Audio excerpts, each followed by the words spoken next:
This presentation is basically contiguous with the last two, but I don't give it any specific subject heading, but it's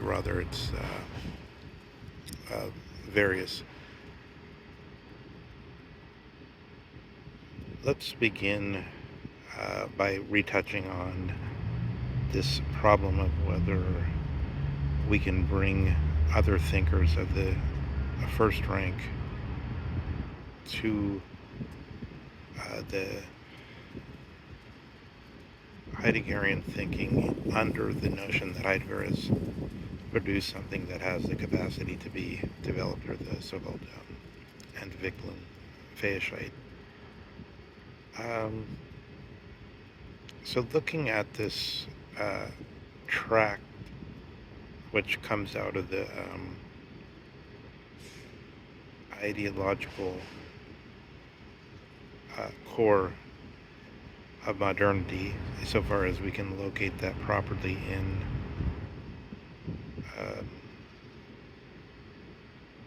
the program, the Kultur program, let's call it, from the Prussian point of view, if you like, of the French Revolution, from the rights of man and the citizen, and from these ideas which already existed and were, of course, well known to the Americans who did their revolution first.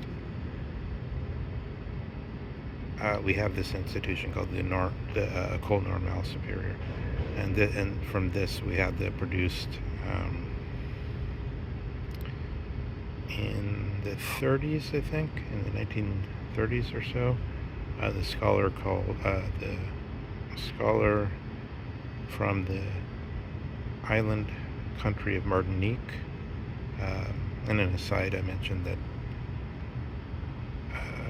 Bonaparte's wife, Josephine, had very bad teeth, and part of the reason was because she grew up on a sugar plantation in Martinique.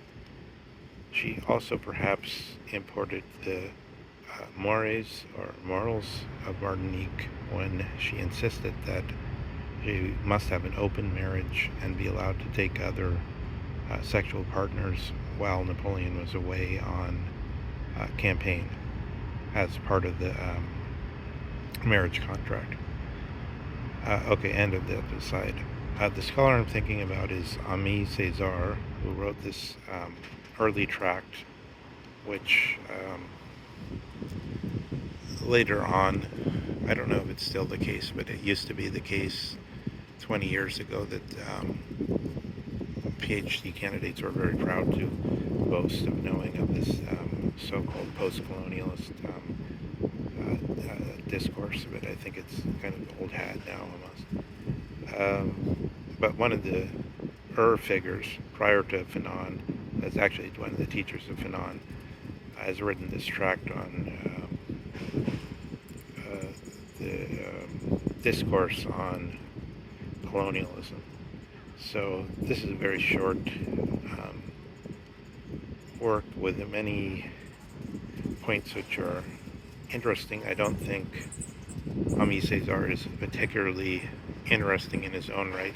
I have no way to evaluate his stature as a poet. I have only a very small smattering of the French that one comes across in one's readings. And I think his poetry is primarily written in French. But as a thinker, he seems to me primarily, at least judging by this short work, which came out in 1950, primarily of interest as an ideologue of the current École Normale Supérieure indoctrination, which is now, in a way, one of the big powers, one of the big intellectual powers on the earth, and controls the policy of many states and so on.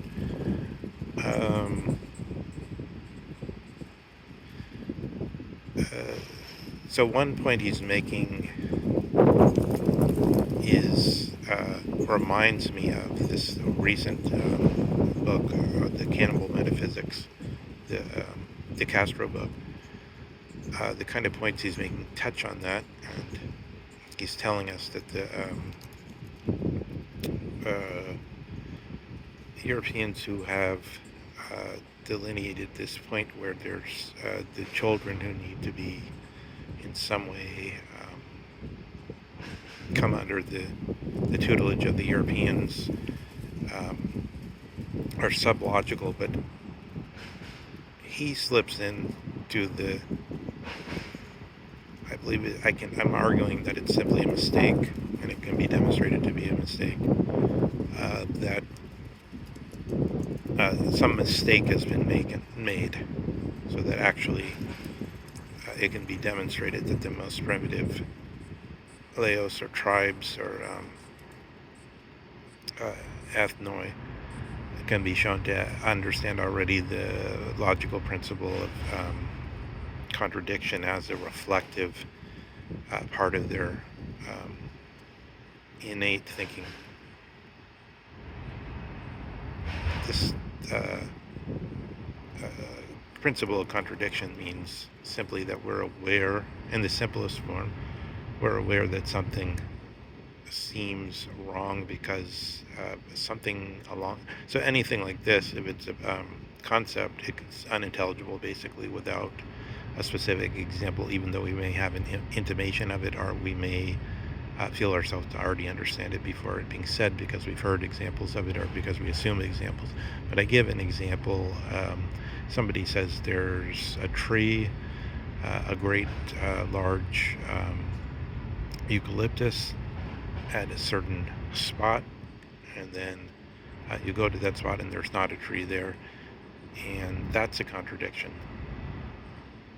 Or at one point they say of course there is no tree, is no tree there, and I never said that there was a tree there. And you remember that they said there was a tree there. That's a contradiction. So that makes a break in things where you have a chance to reflect, so that no longer does reality seem to be tightly delineated in a way that you simply know. This could be one way of thinking the principle of contradiction before it's properly formalized, or at least, or let's say the natural experience, which is the source of that principle. So Césaire tries to say, oh no, the most primitive people have this sense, therefore they have the sense of logic, therefore you mistaken.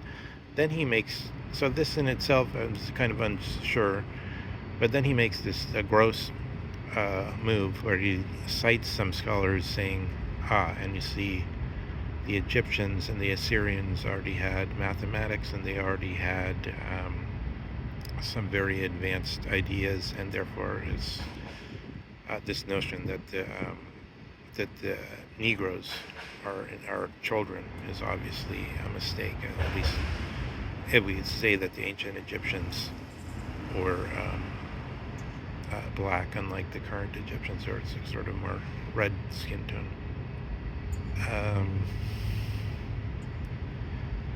This is blatantly to miss the point of that which he's critiquing. So then this is where I want to go over to Jung again. What he's talking about in this section is the notion of Claude Levi-Bruhl's participation mystique notion.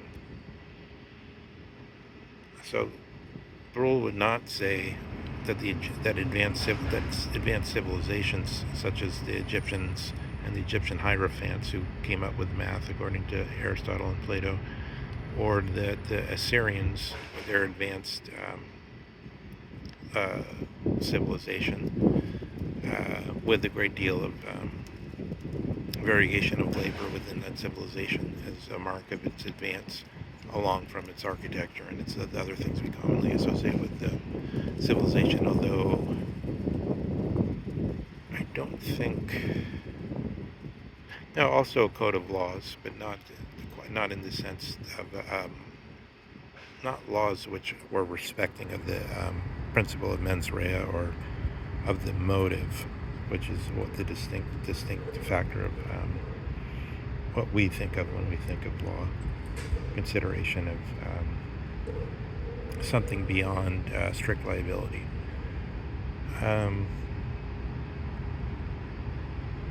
It seems that Aimé Césaire has just made a big, gross blunder in understanding what's at stake here. Now, here's what makes it interesting, worth reflecting, is what Jung says here is Claude Lévi-Brel, at the end of his life, was browbeaten because he was told this is not in a similar way to what happened to the reputation of the writer of The Golden Bough, Fraser. It was denounced as an old racist, the old believer on the old theory of anthropology. Well, let's be a little more strict. The old theory of the anthropology, which said there's the primitives, and then there's a series of steps up through civilization, kind of cultivation. There's the pre-literate and the literate. There's the different stages of metallurgic societies, and there's different ways to show it advance from the crudest state, and also perhaps that we could say something like Evans Pritchard's observation that the newer people in the Sudan, or the sub-Saharan people, agricultural people, largely agricultural people called the newer, who had no general concept of time and therefore could not speak and talk about time, would then, I think it seems to me, would appear more primitive generally, because we think if somebody can speak about generalizations or conceptions, can speak about time in a conceptual way and not be absorbed in this so-called participation mystique, that this is supposed to be a stage of higher development that's challenged in some people like Holderlin and so on, and also in Jung, I would suppose. But if we had superimposed this notion of participation mystique onto Dasein, onto the basic Heideggerian question of being, I think this is something similar in place to the basic distinction between Das Man, similar not in what it's talking about, but similar in its place in basicness and in simpleness and sort of proceeding directly out of the Ereignis. Das Man and the Eigenlichkeit, or the so-called authenticity. There's something like that in this concept which Claude Lévi-Brel has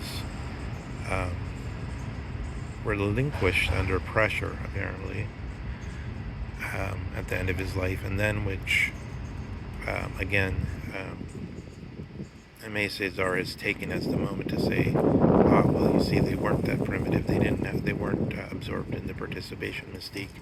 Rather, they were all the time logical, but we just didn't admit that, and the proof is this Egyptian and Assyrian civilization. Whereas what Jung is saying is, at different levels, the participation mystique still dominates in our own society. Somebody thinks they have a direct sense of the first person experience of somebody else. They delineate it to themselves as a picture,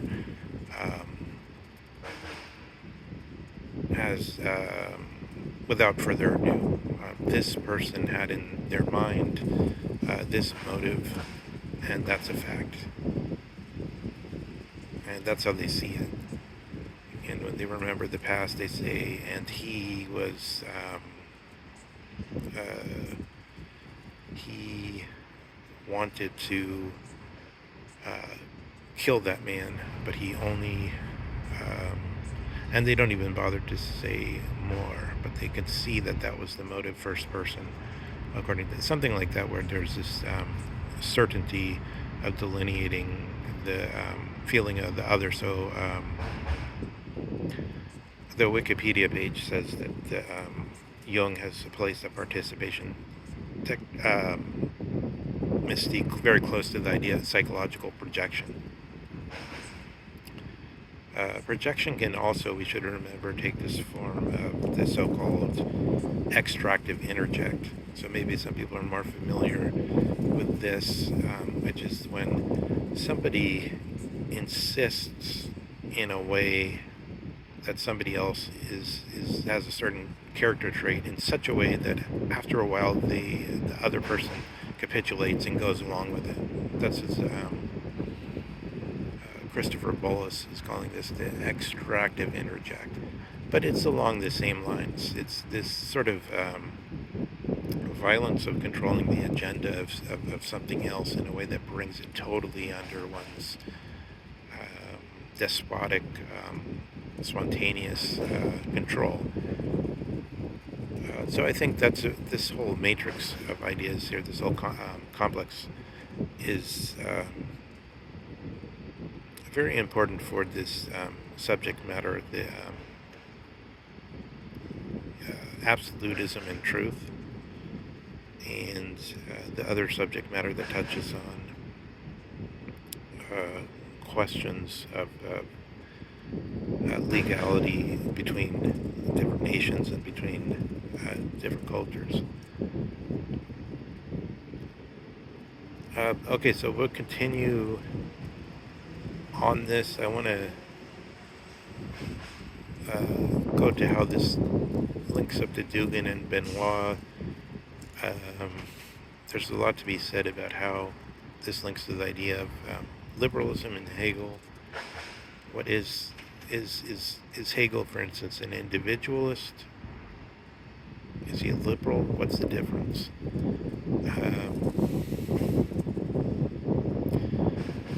Let's look at one version where we consider Hegel under Dugin's examination. So I have the feeling Dugin has been extremely influenced by Karl Popper's denouncing of Hegel. So because Karl Popper said many nasty things about Hegel in a way that's made Dugin like Hegel more, Popper and Soros kind of go together, and Soros is basically one of the, for Dugin, one of the worst people. So in Hegel, there's not individualism in this sense of that Burke has attacked. So Burke has said the arrogance and the abstraction of the principles of the rights of man and the citizen are terrible, and this is basically one version of liberalism. With what he says is the principle of something along the lines of the harm principle, is you could do anything you want as long as it doesn't harm anyone, is abstract in the sense that it really has no content. It just says everything is up for political struggle. You can try to prove that what you're doing is okay and it's not harm. You can try to prove that any activity isn't harming others, but they might not agree with you, so there's a protracted struggle. So this is just an abstract idea with no where the substantive content still is left to be worked out. And then he also says it's arrogant because it assumes that this principle can be imposed on people from a great height without going through the political process to bring it about. And the way it was done in practice was through bloody revolution, through a kind of coup. But this Hegel, this is how it looks from the point of view of French Revolution, rights of man, individualism, which is of course complicated in the modern period because people think individual rights. In America, when we say individual rights, people are talking about gun rights and some other stuff, but they don't primarily mean this question of this step where Bentham steps in and then says, well, there must be something against individualism, and I'll call that utilitarianism, and say that's the good of the many is the happiness of the country, the most good for the greatest number. And then you get different versions of utilitarianism until it becomes very strange. Like, so another version, which is probably a better version, or at least more rational, is the version that says utilitarianism means that which doesn't explicitly say there's any act you cannot commit. Like, so this is often the theme of Dostoevsky. You can do anything. What if you had to just commit one murder, but you did a very large amount of good for the whole? This is Dostoevsky's constant refuting a certain form of utilitarianism, which is the kind of utilitarianism which says it's okay to commit any crime, no matter how terrible, as long as it is ultimately more beneficial. You could apply that logic perfectly and very logically to the project of the SS, as mentioned by in the Posen speeches by Himmler, I think it is.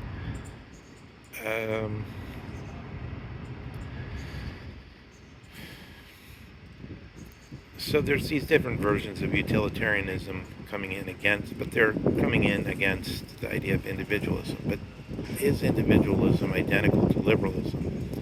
And I think on a deeper stratum, Hegel is maybe the first big liberal. Of course, it can go back to Hobbes, but Hegel is already at least a big liberal, even though it appears otherwise. So it appears otherwise because he's not an individualist in the sense that he says there has to be this competition about the harm principle.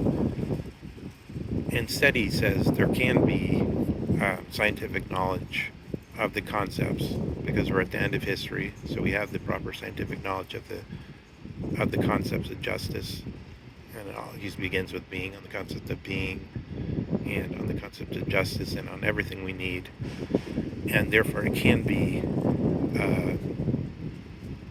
put into the law of the country simply through those few minds that have the capacity to understand it, or the gifts to understand it.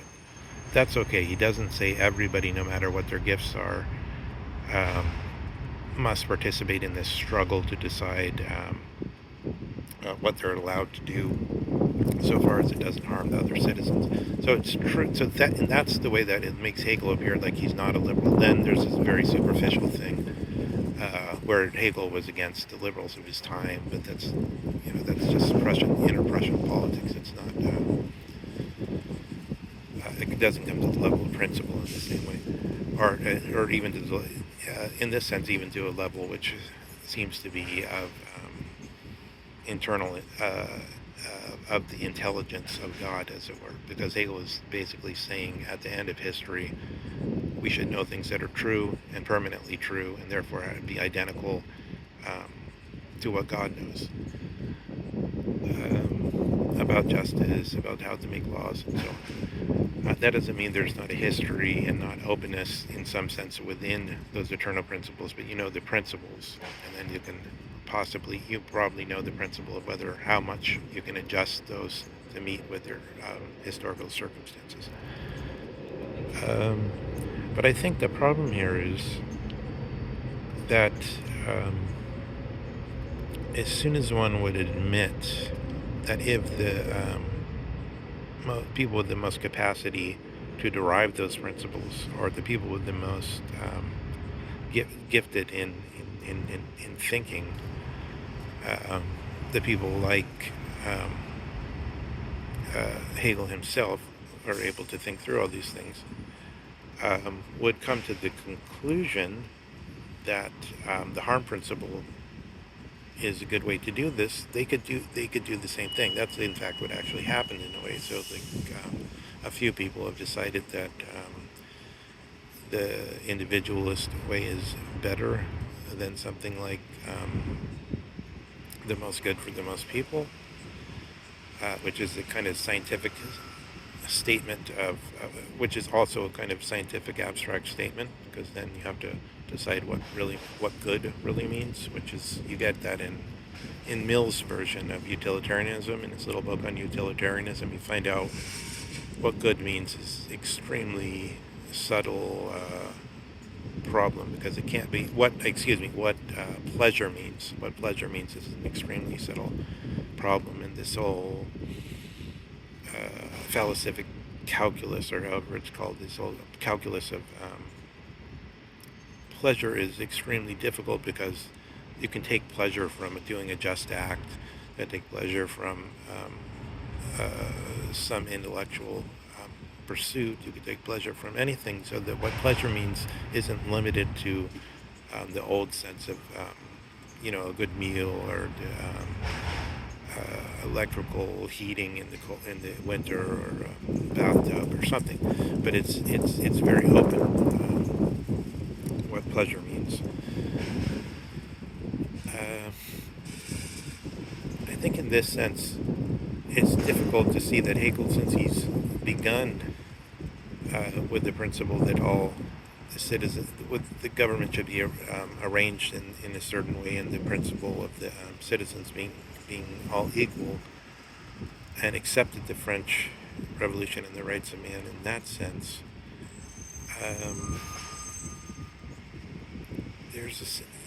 Hegel seems to become absorbed in a kind of process of decay in some way, where his teaching must seems to be shown to be part of the whole liberal project,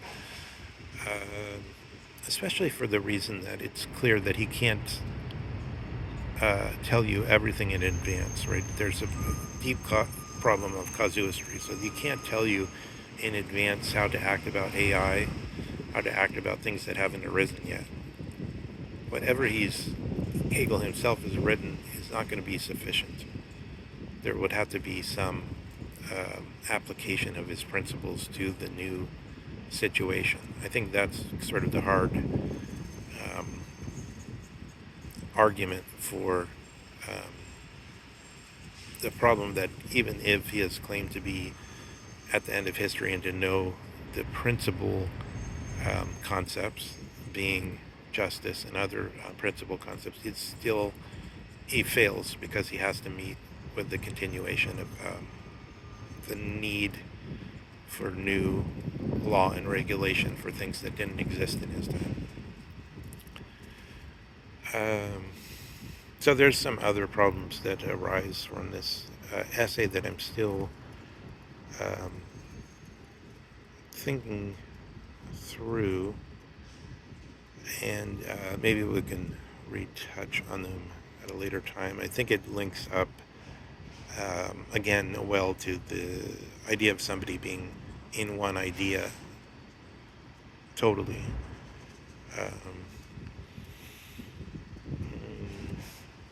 Idea of, as in the Einstein example and in the example of the Russian imperial officer who wanted those soldiers who only had their duty on their mind. And let me booknote just by saying the word Pflicht, the German word for usually translated duty, which means in the current idiomatic sense, it means like the obligation of a parent, the Pflicht of a parent to raise their children properly, or the obligation of somebody engaged in a contract to carry out the contract properly. But in the older sense, Pflicht is actually linked to our word plight, the English word plight. So it's the sense of what obligation is, what groaning under the need to do something where there'd be direct physical consequences if you didn't. We remember in a slight way in the military context, but not really, because I think there you have a sense of an individual who could say, oh, the military is doing something wrong. Well, Snowden, for instance, it's my obligation as an individual to tell people about that. So they don't, even though he was an intelligence officer in the military, he had no sense of duty in the full sense, in the sense of Pflicht, of plight, or in the older sense. He had rather the sense of an obligation as a citizen to